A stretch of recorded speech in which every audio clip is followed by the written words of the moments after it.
सीधा नारा दे रहे हैं, वोट चोर गद्दी छोड़। अमेरिका से जो टैरिफ वार चल रहा है वो क्या जनता के लिए चल रहा है? प्रशासन से अपील करते हैं कि उनसे जबरदस्ती न करे।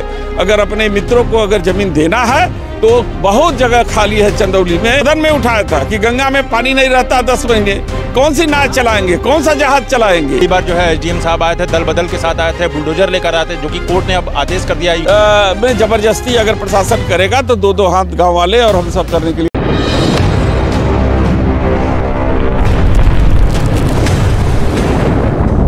अभी हमारे साथ चंदौली के सांसद वीरेंद्र सिंह जी हैं। आज आप मिल्कीपुर में आए हैं, गांव में एसडीएम के सामने मतलब वार्ता हुई है, किस चीज़ को लेकर वार्ता? देखिए, माननीय राष्ट्रीय अध्यक्ष जी ने एक प्रतिनिधिमंडल यहाँ पर भेजा था और ये जानने की कोशिश की गई कि गांव के जो निवासी हैं वो गांव में अपनी ज़मीन देना चाहते हैं कि नहीं देना चाहते हैं। पहली बात, अगर देना चाहते हैं तो वो जो मुआवजा मिल रहा है वो उचित मिल रहा है कि नहीं मिल रहा है। लेकिन पूरा गांव एकजुट होकर के एक मत पर कायम है कि वो अपनी ज़मीन नहीं छोड़ना चाहता, क्योंकि विशेष रूप से यहाँ मलाह समाज के लोग हैं, अल्पसंख्यक समाज के लोग हैं, वो माँ गंगा की किनारे से हटना नहीं चाहते। उन्होंने बल्कि एक मांग कर दी कि जो सरकार ने उनकी नैया चलाने पर प्रतिबंध लगाया है, यहाँ पे मछली मारने पर जो प्रतिबंध लगाया है, उनकी रोजी रोटी है, उसे सरकार बहाल करे और उनकी पेट पर लात न मारे। और हम सब समाजवादी साथी ये पूरे गांव समाज के लोगों के साथ खड़े हैं और प्रशासन से अपील करते हैं कि उनसे ज़बरदस्ती न करे।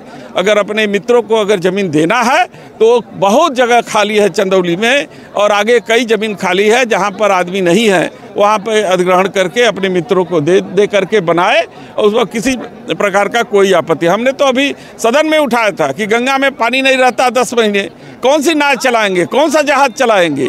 तो ये केवल बेवकूफ़ बनाने वाली बात है और जो है कि जिसकी सफलता 1% भी नहीं है। सांसद जी, ये जो इस तरह से ये बना हुआ है उसके मतलब रोड के उस पार जो है 35 लाख लोगों को मुआवजा दिया जा रहा है, रोड के इस पार जो है 3 लाख ही रुपए मुआवजा दिया जा रहा है। गाँव वालों का ये आरोप है। भैया, कौन से मित्र की आप बात कर रहे हैं?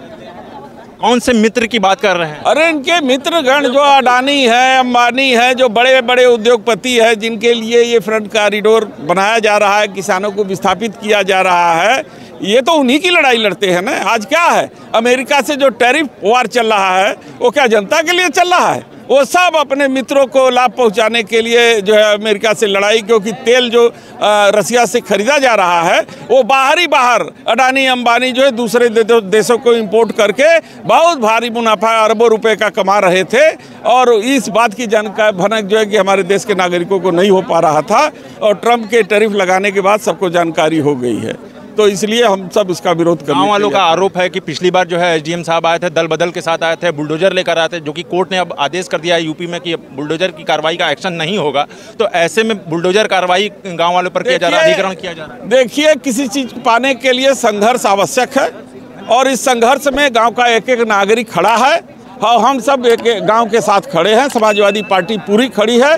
हम संघर्ष में जबरदस्ती अगर प्रशासन करेगा तो दो हाथ गांव वाले और हम सब करने के लिए तैयार हैं। आखिरी हमारा प्रश्न रहेगा कि राहुल गांधी जी ने जिस तरह से प्रेस कॉन्फ्रेंस करके वो वोट की दिखाया, उन्होंने बताया कि प्रधानमंत्री जो है वो चोरी करके जो है प्रधानमंत्री बने। आप चंदौली से सांसद हैं, तो क्या लग रहा है कहीं ना कहीं गड़बड़? हम लोग सीधा नारा दे रहे हैं, वोट चोर गद्दी छोड़। और जो SIR के जरिए गरीबों के वोट की चोरी हो रही है ना, ये इसीलिए हो रही है कि वोट को चोरी करके फिर से हम बिहार में सरकार बनाए, और जिसको राहुल गांधी जी ने बेनकाब कर दिया है। और हम सब इंडिया गठबंधन के तहत इस लड़ाई को पुरजोर जारी करेंगे। हमसे बात करने के लिए बहुत बहुत धन्यवाद। तो ये थे सांसद जी वीरेंद्र सिंह जी, जो उन्होंने बताया कि जो है गाँव वालों को जो मुआवजा है वो पूरी तरह से दिया जाएगा। तो कहीं ना कहीं देखिए